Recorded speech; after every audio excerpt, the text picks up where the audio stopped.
Hi everybody, welcome to episode 5 of the Last Cast podcast. It's just myself and Paul today. We're just going to do a quick one as a bit of an update from last week. Obviously we had Ben from the Anglian Trust on. We've got quite a few questions that have came into us since last week, so we just want to talk about a few of them.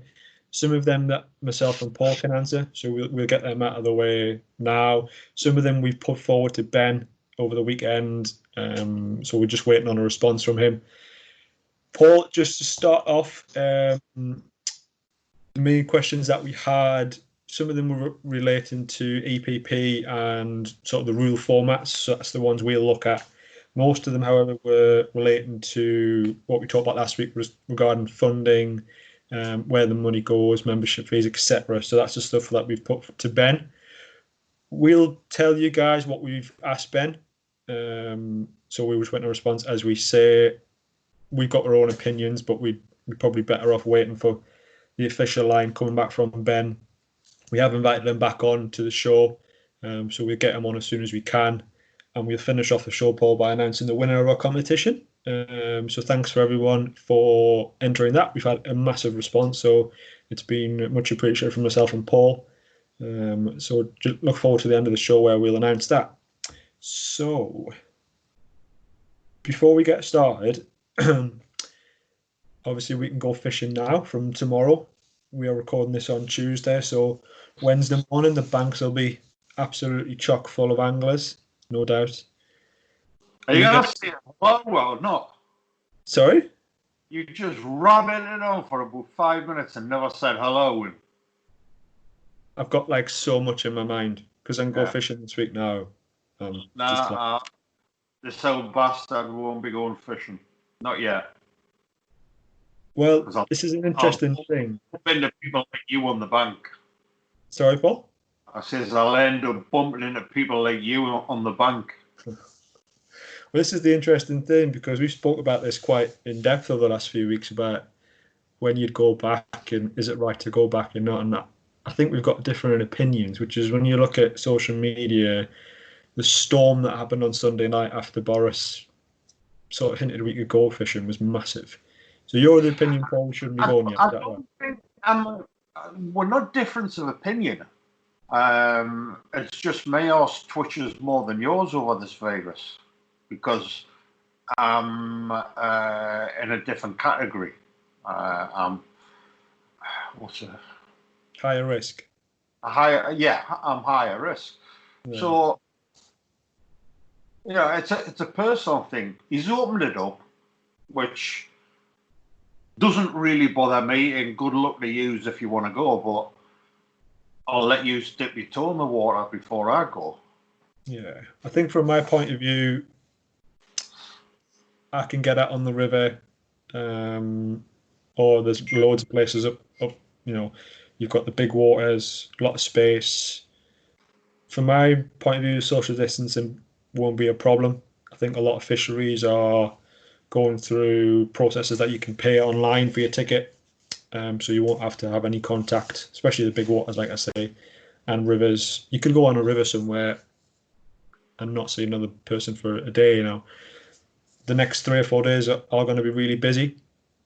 Obviously, everyone's going to want to get out there straight away, so I think I'll hold back maybe till Sunday, Monday, Tuesday, let the initial rush get out of the way, and then head out. I say that though, I'll probably be out tomorrow night if I can. Yeah, if you get permission. I know. Well, it's 7 weeks in discussion, so I've got a few variety points. I was going to say, after 7 weeks of use, it's probably desperate for you to go. I know. Snap. So, Paul, getting into the questions. So, can I have an opinion this time? Go on then. I'm not gonna get shut down, am I? Seems there's only me and you today, you can have your opinion. Because we should rename this the Black and White Show. Because if I said black, he said white. Didn't matter what I said. And if I said the wrong thing, I want that cut out. So, does that mean I'm grey? Sorry? Does that mean I'm grey because I was trying to stay in the middle? You won't be grey the day. Well, I'm just asking the questions, that's all. I don't think I'm answering all these. Well, some of them, like I say, we can answer ourselves because we probably know the answers. So the first one that we've got in, a couple of people have asked this question. Why don't we change IFFA rules to FIPS? Now, for the guys that aren't aware, IFFA, they're the rules that we fish to for our sort of lock style river home nationals and home internationals where England, Ireland, Scotland and Wales compete. So do you want to have a stab at that one, Paul? Well, yeah, firstly, IFFA was around a long time before FIPS. Yeah. It's a tradition. It's a good tradition.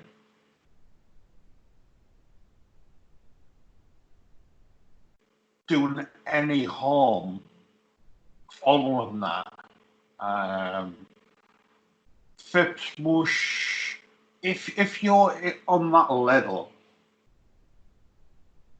and right, I know when me and you just have a day's fishing, right, on the river, I don't think there's anything I do on the river that is not FIPS rules. So, with pleasure angling, I do all the FIPS rules. If you get that level, if the EPP had been carried on and grown the way it should have been done, once you get to that level, then you can switch over. If you want to go back to IFFA and their competitions, you can do it. But if you don't, it doesn't hamper you on that side. Do you know what I mean? It's like now, there's no need. Once you qualify or you're into the EPP, there's no need really for you to fish lock style or fish rivers to get an England cap, because you've got the criteria. You move on, it's progression. So, me personally, stick with the two. I don't think it make any difference. Just because you take a bob off a hook doesn't make you a better angler. Well, for me, it's a bit of a. It's not a daft question, but it's a question that you're never going to get the change to. IFFA, they've got their way. FIPS have got their way. Neither party are going to change. So as we stand, like the chances are limited for fishing FIPS rules in this. I mean, I'm talking about the UK here, not just England. I was talking to a lad from Scotland last night, and they were saying he's having the same issues with numbers of people that are interested in fishing at the highest level. It seems to be just something that we aren't very good of in the UK, is promoting that sort of standard and level of fishing. You know, a lot of people are just happy with the reservoir fishing and the river fishing. That's great for them. Well, that's me. I enjoy, you know, I can fish the EPP, the FIPS mush rules, but yeah, maybe 10 years ago it didn't bother us. I would drive to Slovakia, drive here, drive there. Don't fly. Now I won't drive it. Yeah. So I just enjoy fishing at IFFA. I still do a bit of FIPS, but listen, whatever anybody wants, as long as they're happy with it, making it all FIPS or all IFFA isn't going to benefit. Maybe it just needs a few FIPS mush, more comps. The problem with that, you know, I know there was one or two didn't like the idea of FIPS mush comps, too many, and yet everybody's screaming, well, why don't we? You're never going to please everybody. So we've got both, and it's up to the lads who want to fish FIPS mush rules. If you're not going to support any competitions, then don't whinge about it. Yeah, I mean, from a point of view that people probably not think about, I've tried to have two competitions this year where one was going to be run on Draycott, one was going to be run on the River Tees. And the idea for both of them was to be fishing FIPS rules to try and get more FIPS events into the calendar. Now, the Rivers is okay because you're not next to anyone. There's going to be a certain distance you have to be between each other. But you actually pointed out quite an interesting point. On the boat, fishing to FIPS rules isn't very safe. If you've got a guy who's got a tungsten beaded lure on with a dye 5 whacking that over your head, especially. Can you imagine the state of your face if you hit me with a 4mm tungsten bead? Your face would be a mess. Well, I wouldn't be using 4mm because 4mm with the paint goes over the gauge. So 3.8. 3.8. So next question. People say if you're at that level, you should be able to cast it safely. Not naming names, but he's the current world champion. Yeah. I can remember he's a beautiful caster. He's a very good caster, probably one of the best I've seen. I remember being at Buell in a boat with Howell Morgan watching as he proceeded to stick his hook up Nigel Collins's nose. And all you could see was Nigel Collins's head. It's how it's trying to cast. Nigel's head's gone. So it does happen. Accidents happen. Yeah. But I've got a great one from Chew. Were you there, guy, when I pinned the guy's lip shut with a cat's whisker booby? I think I was actually. Yeah. So basically, what happened, everyone? I think I was fishing a dye 3, couple of dabblers and a cat booby on the point, and it's halfway through a cast. And when you get like a gust of wind that comes in from a different angle, and it like collapses your cast. So I was on the way back, felt that gust of wind, and I just heard the thunk. And I thought I hit the front of the boat. Right? You just I'm pulling in all the slack line, right? And the way the cast landed, the line was in a big arc in front of the boat. The slack line, get my board loop, top dropper, and the middle dropper is on an angle, sort of like out of the water, heading upwards. And I'm thinking, oh shit, this isn't going to be good, this like. And then it hit me, I'm thinking, why has the guy not said anything yet? Because normally you would have said, oh, it's in me back or it's in me cap, and he just remained silent throughout the whole process.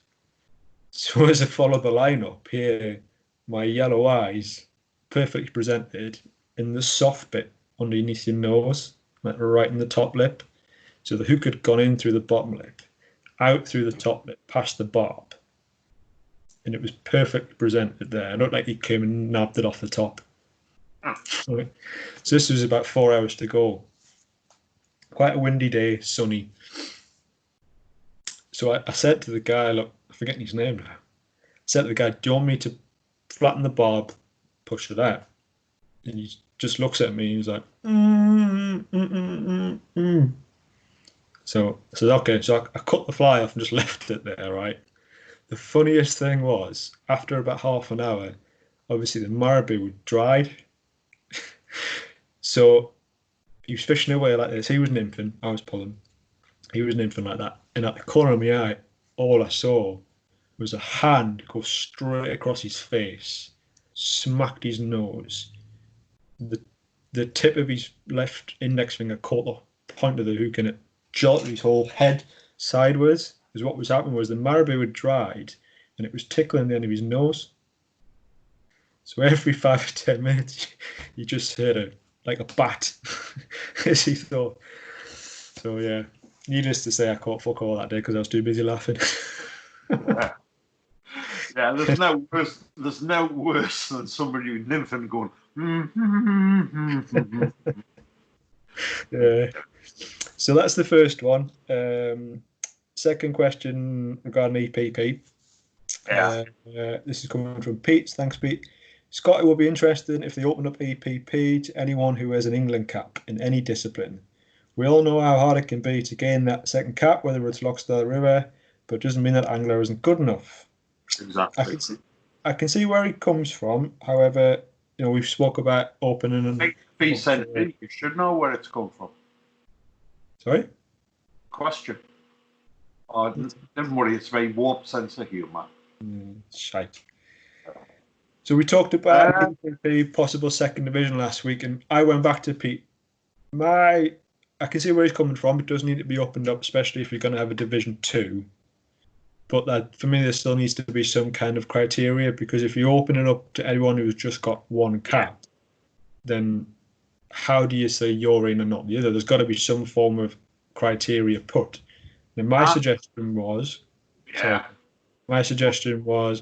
you have to have a cap, any cap in any discipline. Yeah. But it goes back to sort of a point system. So if you've got a Rivers cap, that Rivers cap is worth X points, because Rivers caps are harder to gain than a Lockstyle cap. Not really. The ratio is different. So say you've got Rivers cap, but you haven't got a Lockstyle cap, or say you've got a Lockstyle cap but not a Rivers cap. So if you guys have messaged me this week about this and they've got a Lockstyle cap, or maybe it's 2 or 3, but they haven't got a Rivers cap yet, they fished the Rivers National and came 10th. Yeah. Now, in years gone by, you'll know that once you had one Rivers cap, if you came in the top 15 the following year, that counted as like an eligibility, didn't it? Yeah. So my suggestion would be you have to have a cap, and then if you come in the top 50 of the Lockstyle, so between 28th, which is a qualifying place, and 50th, they will be worth points. And in the Rivers, if you came between 6th and 15th, they will be worth points. So basically, the more points you add, the higher up the list you sort of come in the criteria. Full stop. I think it's shite. Well, go on then. What's your suggestion? Listen, we'll keep on trying to complicate things. I agree with the guy. One cap, right? But, shall we say, you've got to be seen to try and get one of the other caps. Mm-hmm. So similar to yours, but I wouldn't bother with the points thing. As long as, if they've got a Lockstyle cap, but they've also fished the Rivers National in the last 3 years, they're eligible. Or I don't agree with, because I think the two similar. You've either got to have a River cap or to have seen to be in the final. I don't think you should have a Lockstyle cap and a small Stillwaters. I think they're too much alike. So Rivers is a big part of it. So you've got to have people who are looking at getting a Rivers cap and have seen to try. So make it dead easy and make it one cap, whether it be Lockstyle or Bank, and trying to get Rivers, or a Rivers trying to get a Bank or a Lockstyle. Yeah. Open it up. I totally agree with that. And the reason I agree with it, right, whether people like it or not, the teams are going to be picked by Division 1. Only from Division 1. So your top 5 world, next 5 European. If you do that, the optimum number that we found to run it is 16. Yeah. So if you open it up, and I know some of the lads, we had to have this criteria, why should they get in? Forget the shit, right? It doesn't make a heap of the difference. So you've got your Division 1, you've got Division 2, potentially Division 3. Division 2 and 3 feed Division 1 to make sure you've always got 16. So if 2 guys drop out of Division 1 for whatever reason, then you just take 2 from Division 2 and put them in, and from 3 to 2 as well. So you constantly have the 16 at the ultimate Division 1. Every year, on each division, like the football, you have promotion and relegation. So in the Division 1, if you're not getting into the team, you've still got to fight to save your place to have another go next year. So do that. And my argument is, yes, these people in Division 2 and 3 didn't have the same criteria as the lads that are already in. In reality,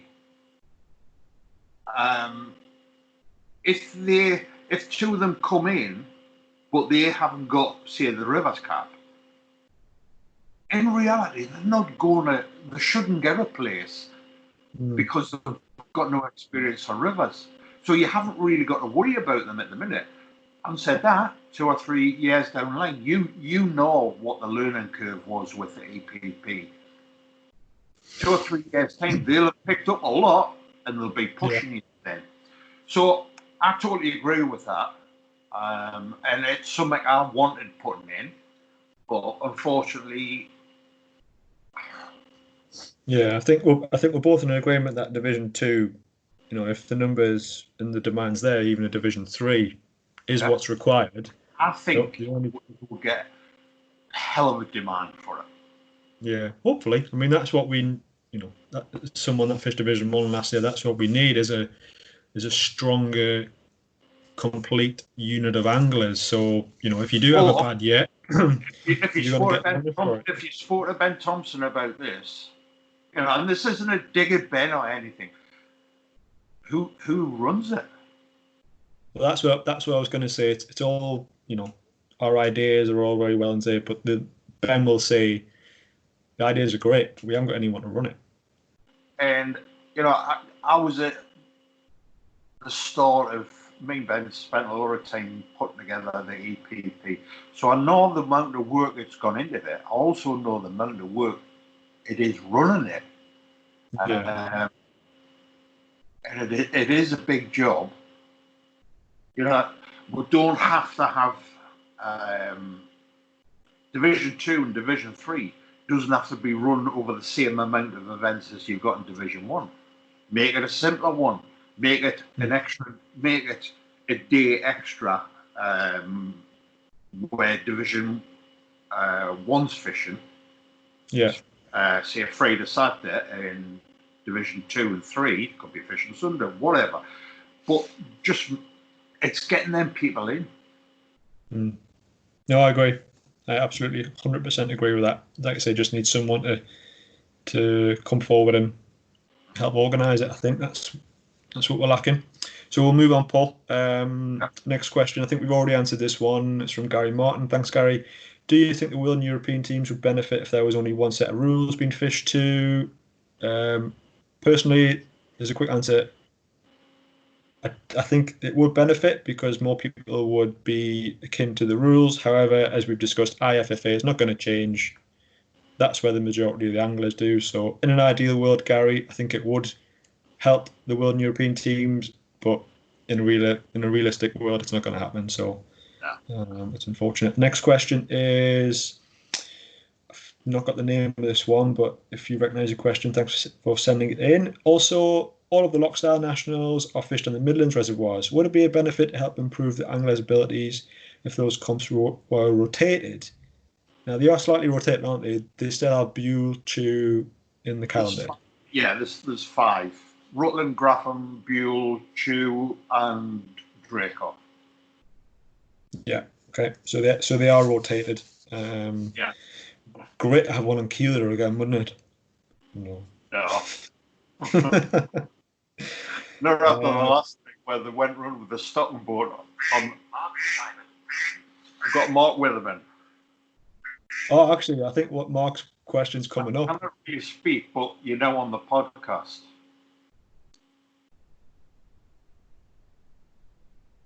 Hold on. Right, you're on speak now. Hello. Just speak today. Can you hear us? Yeah, we're not going to hear him, Paul. Right. Mark, I'll phone you back when we're finished. Yeah, catch you later. Bye. So that's interesting because I've actually got a question from Mark here. Yep. So these are where we probably are getting into the realms of where we need Ben to answer. So this is following on from our chat last week. Considering the news that AT is not able or willing to support elite fly fishing national teams in the same way or not at all, what is my membership payment for? Surely the combined £30 plus many entrant fees would be used to fund the teams. So I think, right in saying that Ben said last week, Angling Trust don't give TEF any money that right run it. Yeah. So the £30 membership fee that we pay, we discussed this last night, and if you look on the Angling Trust Company House accounts, it says in their last figures that 30% of your membership fee goes to Fish Legal. So that's where some of it goes. The reason I'm not smirking is when you texted me last night and said, bloody hell, look at this.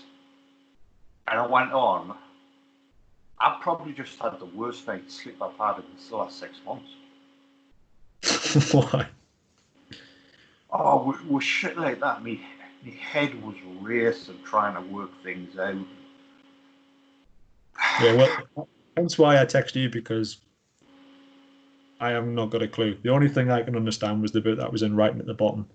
All the numbers and stuff didn't mean anything to me. They don't really make a thing to me either. Yeah, I run companies for a long time, but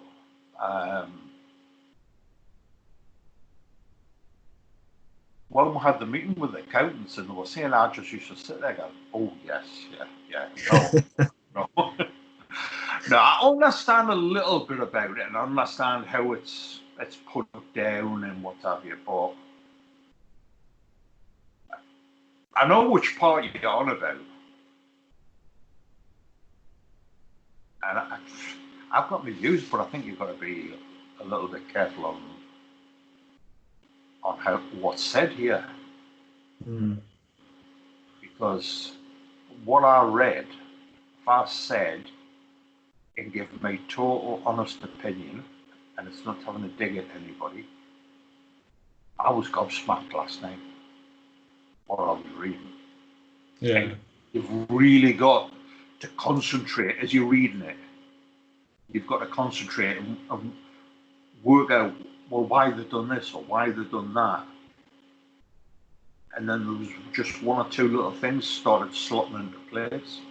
I can honestly say, no way I'll ever join Angling Trust again. Well, let's leave it for people to sort of make their own minds up. Let's just be clear, this is not a witch hunt for the Angling Trust. All we're trying to do here is to figure out, people are asking where the money's going. We asked Ben last week if the Angling Trust were willing to publish figures, and he said there's a desire to do so.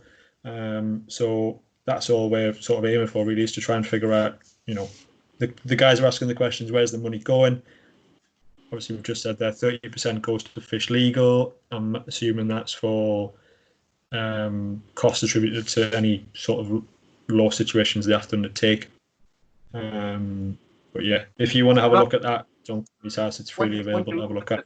When you look at the accounts, it's from day one when it was started. It's only something that was introduced through there. So there's a fee goes to Fish Legal, where they get 30%. And I'm not saying anything that I shouldn't, but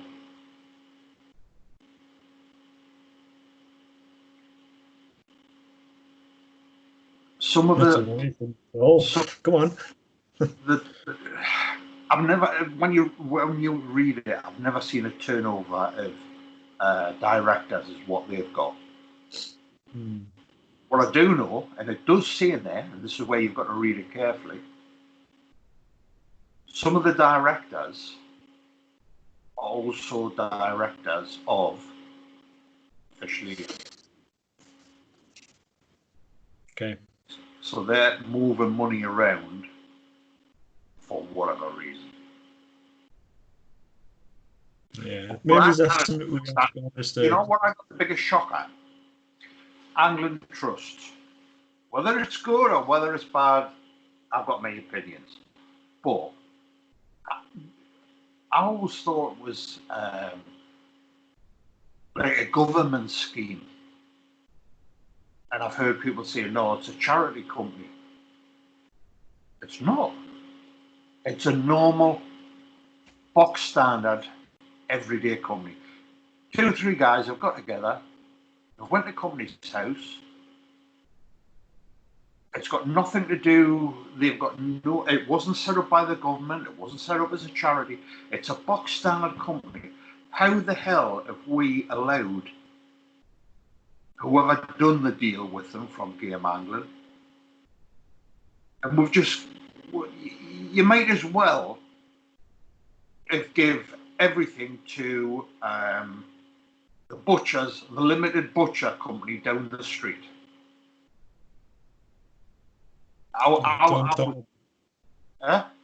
Don't talk about food. It's now lunchtime. I'm starving.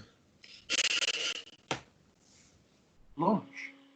I've not had any breakfast yet, man. Well, you get up at like stupid o'clock, don't you? Anyway, so we'll maybe ask Ben. I'll put that forward to Ben as well about the fish legal, their remit. And I'm imagining they do some pretty good stuff, especially when you look at sort of things like last year when there were the Chris Packman thing about not being too friendly to anglers. I'm imagining fish legal will have their uses. We just don't know what they are, so maybe that's something that we should ask Ben. Moving on, we've got a couple more questions. Again, these are mainly sort of posted towards Ben. One of the ones that we could maybe is put our opinion to, however, is this one. It's, hi Scott, I have a question for next week. Why does the Angling Trust competition dates clash? Because this doesn't know what that's doing. I was going to say something far more polite. I was just going to say there's probably not enough weekends in the year for all the matches. If you had a calendar and one guy for all the Angling Trust competitions, if you had one guy who was in charge of it, who had a calendar in front of him, and he marked on a weekend, that is Blackburn Eliminator there. If somebody else comes along and says, well, want to come, he looks at the calendar and and the other guy says, no, you cannot have it that weekend because you've got the Beetle one on. So you'll have the Blackburn one on, so you'll have to choose. Just have a calendar. Look, you can see if there's something on that day. I understand that certain times, if it's far north against far south, it doesn't really you can have them on the same days. But just look at the calendar and try not to clash it, but frustrating. Yeah, I can echo them. So the next couple of questions really ask the same sort of thing, and it's again about the membership fee. Why do I pay the £30 to Angling Trust? Do we need Angling Trust to compete at the various international competitions? I don't really think we can answer that one. That's got to be one for Ben. Right. Sometimes you've got to look at other industries for reasons why. A prostitute pays a pin. She doesn't get no back on it. And of all the industries. I know. Nah. You've got to make light of it. Why are we paying this money? I don't know. Yeah. Of all of the questions that we got from the last sort of week, that's kind of the one that's popped up the most. Yeah. So that's obviously one that we're keen to get Ben's opinions on. Obviously, he said last week that they've done a lot of work with the Get Back to Fishing campaign, which is, I don't know how much of an effect that had on the government's decision to make, but a few of the guys were... Sorry? So, if you remember rightly, when I mentioned that Get Back to Fishing campaign, said Black, he said white, and went apeshit and said, Scott, I want to take it out. A couple of people have actually asked the question that, fair enough if the costs attributed to putting that whole process together were quite excessive, then fair enough. But what happens on a non-coronavirus year, a normal year where everything's going swimmingly, then what does the money go to? That's maybe more of the question. I think one of the reasons that a course angler would join the Angling Trust is the fact they have a lot of matches run by the Angling Trust and they get discounted rates. Now in fly fishing we don't have that. The only one that I think Angling Trust run is the 6-man Lochstyle team. Yeah. So that's something that we'd obviously got to tell them to look at it. If you want us to pay this membership fee, you've got to make it more attractive. So maybe if we get fishing towards the end of the year, you might see a lot of Angling Trust competitions pop up. I don't know. You're back. Did you hear that? You're back. Hello. Right, sorry. This is like having a conversation with you when you just sort of freeze and go blank. It's like having a conversation with you first thing in the morning when you haven't had a cup of coffee. Yeah. Normally the only words you get out is... Yeah, normally at 9 o'clock in the morning, the only thing I get out of you is floating line, Midas. Stop you back.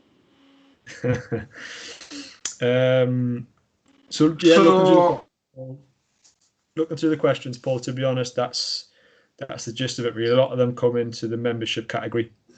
The only one that we haven't touched on is, based on your average year of costs, how much are TEF short of being able to cover the costs of each international angler?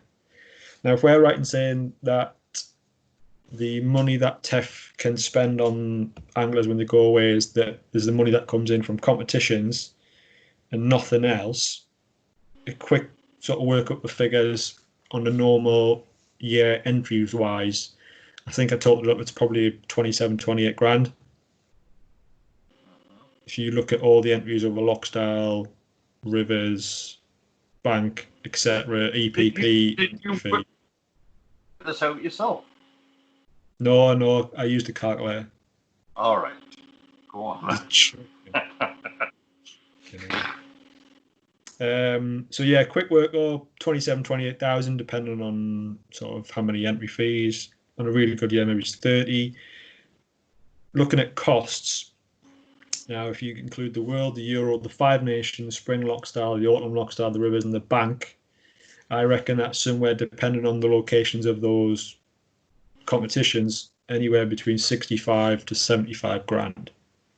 So you can see straight away, if there's no other money coming in from any other avenue, there's about £45,000 shortage there, which just has to be sort of... I think where it doesn't sort of equate, the money comes in, like you say, from the Lochstyle, the Rivers, and you never mention World, European or anything at that stage. But the money going out, suddenly World, European, Five Nations come into the equation. If you took them out of it, this is what the Lochstyle guys and the Rivers guys are looking at.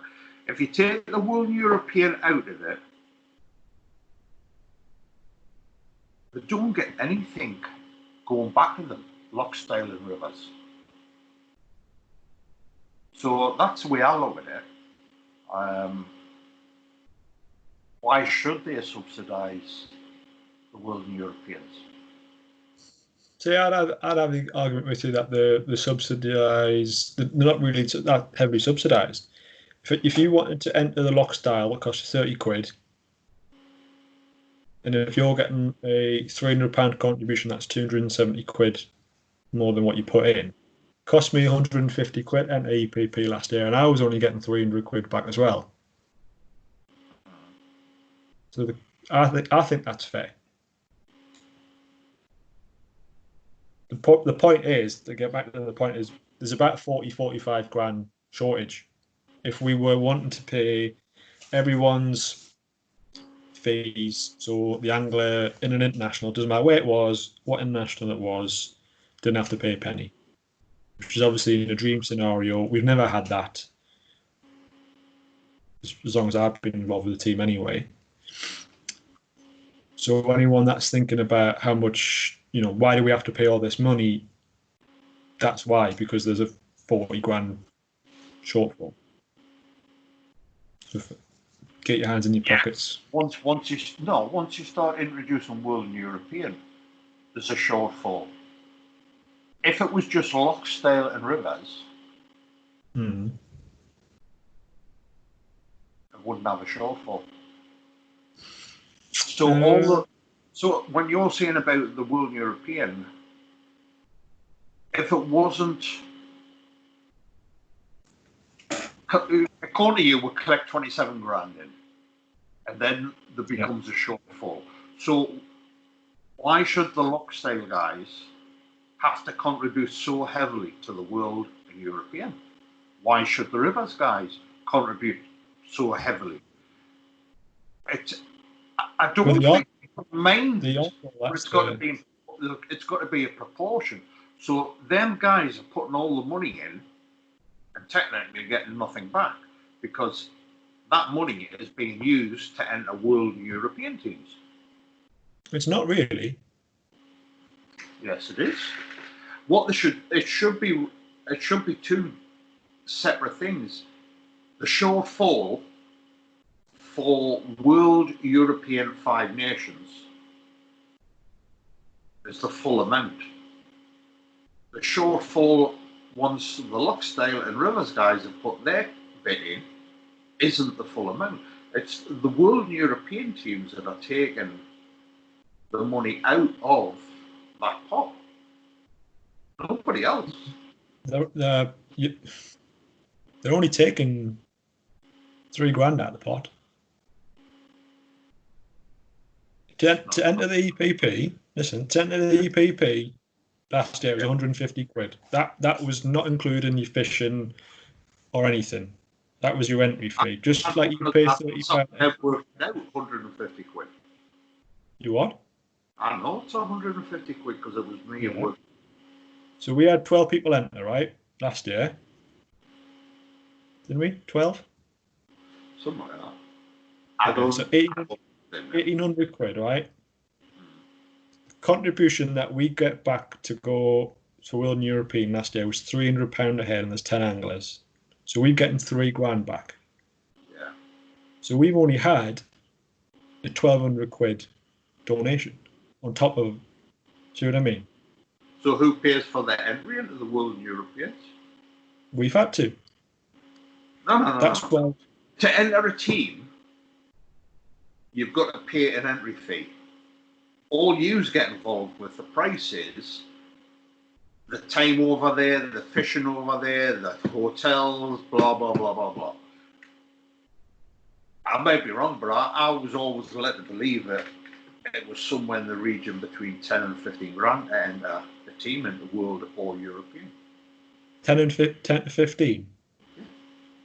Yeah, we've been told it's going to cost 18 for Finland. So right. We've got our... So where does that 18 grand come from? Well, we've got... Considering, how much did you say you paid in? 1,800? No, the EPP generated 800 quid from the entry fees last year. £150 a head, 12. So where does the other money come from? Well, we've got to pay for it ourselves. We've got £300 a head, so we've got £1,800 from TEF towards our, say, 18 grand target, 10%. So that other 90% has got to come from fundraising or our own pockets. But in the past, you've gotten. In the past, it's been a lot different. I agree. I'm just stating that's the current situation. That's what situation will be going forward. Yeah, that's what I'm saying about the money was in the past was generated by Loxdale and Rivers, and that's where you used to get the rest of the money to put the team into the World European, and that's not really fair, I don't think, because the Loxdale and Rivers guys weren't getting anything. So, well, the cost is still more. We're going away World European. I mean, I can get your point, but I think in all of this fundraising talk, John Ball's not mentioned enough, and the money that John raised helped everyone out. Doesn't matter if you knew John or not. I mean, when you got your bill, doesn't matter where you were, John was a factor in that bill being what it was. Yeah. John not being there is now a factor in that bill being what it is going forward. Good guy. Should never have lost him. Oh no, irreplaceable, absolutely irreplaceable. So yeah, I think that's a good time to end it there, Paul. We said we were going to do a quick one, and as usual, we kept on waffling on. Just to finish off, again, thanks to everyone that entered the competition to win the carbon fibre bobbin holder and the stacker. They are absolutely fantastic little bits and pieces. The winner is Gareth Cooper. So congratulations, Gareth. Thanks for entering. Thanks to everyone for entering as well. Gareth, if you want to get in touch through the Facebook page, just with your address, we'll get the prizes down to you as soon as we can. So yeah, that's about it. We'll try and get Ben on to answer the questions. Yeah, it's been good not having somebody. There was I got a couple of private messages. Paul, you look bored. Paul, that wasn't you. I gave up in the end. After 6 attempts and 6 times, I want that taken out. I thought, what was the point of doing that podcast? Because nobody was allowed an opinion, and I was bored shitless.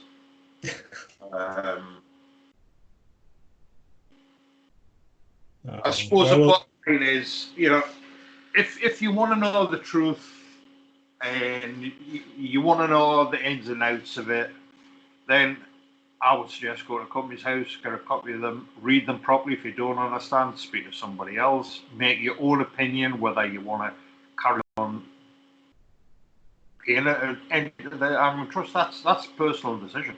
My decision is get lost. I'm not interested. But that's just a personal opinion. I'm not saying it's good, I'm not saying it's bad. For me, I don't like it. End of. You might.